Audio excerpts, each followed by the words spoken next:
जय हिंद मेरे प्यारे साथियों, आप सभी का स्वागत है सोनू एग्जामिनर यूट्यूब चैनल पे। फाइनली दोस्तों, आप सभी के लिए बहुत बड़ी खुशखबरी सामने निकल कर आ गई है। पोस्ट ऑफिस 2026 न्यू वैकेंसी को लेकर के कि इस वैकेंसी में इस बार कौन कौन फॉर्म अप्लाई कर सकता है और फॉर्म अप्लाई करने के लिए आपकी एज कितनी होनी चाहिए, क्वालिफिकेशन क्या मांगी गई है, ठीक है, सिलेक्शन प्रोसेस किस प्रकार से होगा इस वैकेंसी में। और इस बार दोस्तों कोरोना वाले सभी स्टूडेंटों को इस वैकेंसी से बाहर रखा गया है। तो जाहिर सी बात है आपकी इस बार कट ऑफ भी दोस्तों कम रहेगी। और इस वैकेंसी को लेकर के इस वीडियो के अंदर आप सभी दोस्तों को step by step complete information मिलेगी कि इस बार दोस्तों आपकी टोटल कौन कौन सी पोस्ट आई हुई है, पोस्ट वाइज आपकी वैकेंसी डिटेल क्या रहेगी। यहाँ पर देख सकते हो कि post office requirement 2026 notification detail के बारे में आपको कंप्लीट इन्फॉर्मेशन मिलेगी। इसके नेक्स्ट पॉइंट पे डिस्कस करेंगे आपकी एज लिमिट, क्वालिफिकेशन क्या मांगी गई है, वैकेंसी डिटेल यानी कि सर्किल वाइज, पोस्ट वाइज आपकी कितनी कितनी वैकेंसियां आई हुई है, सिलेक्शन प्रोसेस किस प्रकार से होगा इस वैकेंसी में, ऑनलाइन एप्लीकेशन प्रोसेस क्या रहेगा, ठीक है, सैलरी कितनी मिलेगी, इंपॉर्टेंट डेट यानी कि फॉर्म अप्लाई डेट क्या रहेगी, फॉर्म लास्ट डेट क्या रहेगी, ठीक है। इस वीडियो के अंदर आप सभी दोस्तों को कंप्लीट इन्फॉर्मेशन मिलेगी इस वैकेंसी को लेकर के। तो सभी दोस्त वीडियो के एंड तक जरूर बने रहेंगे। अगर चैनल के ऊपर पहली बार तो चैनल को जरूर से सब्सक्राइब करके बेल आइकन को प्रेस कर लेना। जब भी जीडीएस से संबंधित कोई भी नई अपडेट आती है पोस्ट ऑफिस वाली वैकेंसी को लेकर के, तो इसकी जानकारी सबसे पहले आप दोस्तों को अपने चैनल के माध्यम से मिलेगी। तो चलिए दोस्तों, अब ज्यादा टाइम वेस्ट ना करते वीडियो को आगे की तरफ कंटिन्यू करते हैं। तो एक बार सभी दोस्त जरूर से वीडियो को लाइक करके अपने दोस्तों के साथ वीडियो को शेयर भी करेंगे। तो देखिए दोस्तों, सबसे पहले डिस्कस करते हैं कि पोस्ट डिटेल के बारे में। तो यहाँ पर देखो, जीडीएस के लिए अगर आप फॉर्म अप्लाई करोगे तो आपके लिए यानी कि 8200 यानी कि 8200 आपकी वैकेंसी रखी गई है।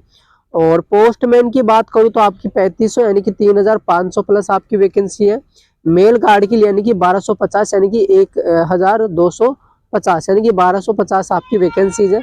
एमटीएस के लिए बात करूँ तो 2000 प्लस आपकी यहाँ पर वैकेंसी है। और पोर्टल असिस्टेंट की बात करूँ तो 400 प्लस आपकी वैकेंसी है, 400 प्लस यानी कि 400 रहेंगे।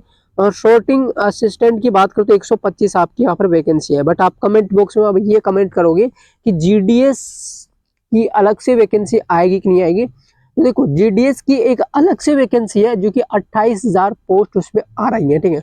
और उसके फॉर्म स्टार्ट होंगे 31 जनवरी से, ठीक है, 31 जनवरी से यानी कि जीडीएस की ऑफिशियल जो वैकेंसी आती है उसकी तो दोस्तों आपकी 31 जनवरी से फॉर्म अप्लाई होंगे। इस वैकेंसी का फॉर्म कब स्टार्ट होगा, तो इस वैकेंसी का जो फॉर्म स्टार्ट हो रहा है वो 4 फरवरी से। कब दोस्तों? 4 फरवरी से आपकी इसमें वैकेंसी में फॉर्म अप्लाई होंगे, ठीक है, 4 फरवरी से। अब पोस्ट वाइज आपकी अलग अलग दोस्तों क्वालिफिकेशन रखी गई है कि जीडीएस के लिए कितनी होनी चाहिए, postman, mail guard, MTS, postal assistant, sorting assistant के लिए आपकी क्वालिफिकेशन क्या होनी चाहिए। तो सारा बायोडेटा मिलेगा। तो एक बार जरूर से सभी दोस्त चैनल को सब्सक्राइब कर लेंगे, ठीक है। यानी कि अब नेक्स्ट पॉइंट पे डिस्कस करते हैं क्वालिफिकेशन को लेकर के। तो क्वालिफिकेशन को देखो, अगर आप एमटीएस के लिए, sorry, GDS, postman, mail guard और एमटीएस के लिए फॉर्म अप्लाई करोगे तो आपका जो यानी कि क्वालिफिकेशन होनी चाहिए वो 10th pass plus with basic computer knowledge आपका होना चाहिए। यानी कि GDS, postman, mail guard, MTS के लिए अगर आप फॉर्म अप्लाई कर रहे हो तो आपका दोस्तों 10th पास प्लस यानी कि आपका कंप्यूटर बेसिक नॉलेज होना चाहिए, ठीक है।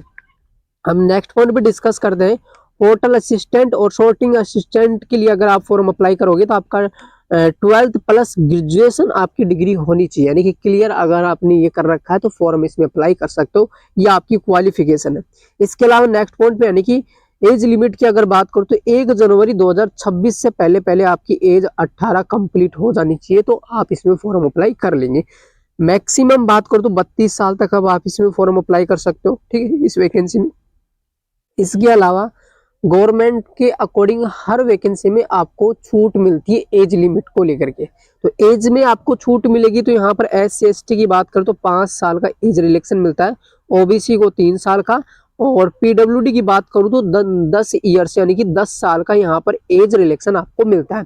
तो कुल मिला के देखो, अगर डिस्कस करें SC/ST वाले विद्यार्थी यानी कि 37 साल तक फॉर्म अप्लाई कर सकते हैं, क्लियर। और यानी कि 35 साल तक ओबीसी वाले विद्यार्थी फॉर्म अप्लाई कर सकते हैं। पीडब्ल्यूडी यानी कि 42 साल तक ये विद्यार्थी फॉर्म अप्लाई कर सकते हैं। अब इसके अलावा नेक्स्ट पॉइंट पे यानी कि अब ये जो वैकेंसी आई हुई है इसका फुल नोटिफिकेशन कब आएगा, तो इसका फुल नोटिफिकेशन आपका 28 जनवरी 2026 में, यानी कि 28 जनवरी को क्लियर तरीके से नोटिफिकेशन आ जाएगा कि इस वैकेंसी में यानी कि टोटल जो आपकी पोस्ट आ रही है वो 15,000 कुछ प्लस आपकी इसमें पोस्ट रहेंगी, ठीक है। और इसके अलावा नेक्स्ट पॉइंट पे यहाँ पर देखो, इसमें जो फॉर्म आपके स्टार्ट होंगे वो दोस्तों कब से हो रहे हैं, यानी कि 5 फरवरी से, ठीक है। मैंने सॉरी स्टार्टिंग में आपको 4 फरवरी बताया था, उसके लिए सॉरी, ठीक है। तो आपकी यानी कि 5 फरवरी से आपके फॉर्म स्टार्ट होंगे और वो फॉर्म लास्ट डेट रहेगी यानी कि 10 मार्च फॉर्म लास्ट डेट रहेगी। एडमिट कार्ड रिलीज डेट के बारे में बात करते हैं, मार्च में आपका एडमिट कार्ड मिलेगा और एग्जाम होगा अप्रैल में, यानी कि कुछ पोस्टों के लिए आपका एग्जाम रखा गया है और कुछ पोस्टों के लिए आपका 10th की परसेंटेज के बेस पे मेरिट लिस्ट निकलेगी, ठीक है। तो यहाँ पर देखो कौन सी पोस्ट के लिए एग्जाम होगा, कौन सी पोस्ट के लिए नहीं होगा। तो एक बार यहाँ पर सैलरी का बायोडेटा देख लो, यानी कि आपका 8वीं वेतन के अनुसार जो आपका सैलरी लगेगा जीडीएस में दोस्तों आपका 12,000 प्लस सैलरी है मिनिमम, यानी कि स्टार्टिंग इन हैंड सैलरी है।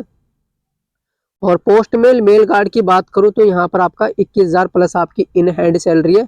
एमटीएस के लिए 18,000 और पोर्टल असिस्टेंट और शॉर्टिंग असिस्टेंट की बात करूं तो 25,000 प्लस आपकी यहाँ पर वैकेंसी सॉरी सैलरी रखी गई है, ये आपकी सैलरी है, ठीक है।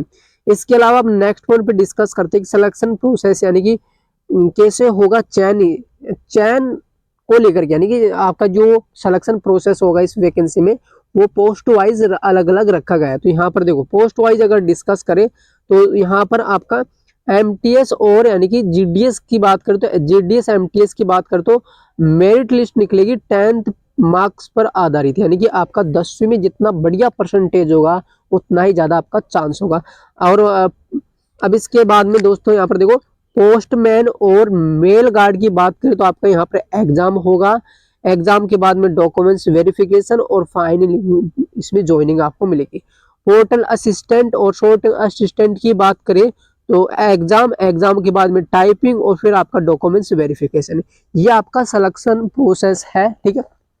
यानी कि इस वैकेंसी में ये आपका सिलेक्शन प्रोसेस है पोस्ट वाइज।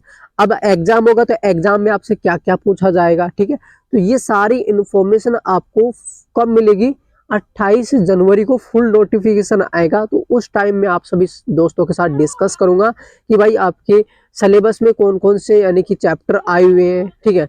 रीजनिंग की बात करें, मैथ की बात करें, जीएस की बात करें, ठीक है। उसके अलावा यानी कि आपका दोस्तों इंग्लिश आएगा, इंग्लिश के अलावा आपका हिंदी भी आएगा।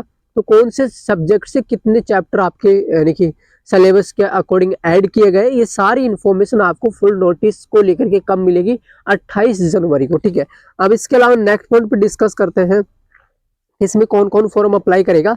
तो फॉर्म अप्लाई इसमें दोनों विद्यार्थी कर सकते हैं, यानी कि लड़के लड़कियां दोनों के दोनों से फॉर्म अप्लाई करेंगे। और वैकेंसी ऑल इंडिया वैकेंसी है, यानी कि ऑल इंडिया जो भी इसमें रहेगी, ठीक है। तो ये थे कंप्लीट इन्फॉर्मेशन, फिर मिलते हैं नई वैकेंसी के साथ। जय हिंद, वंदे मातरम।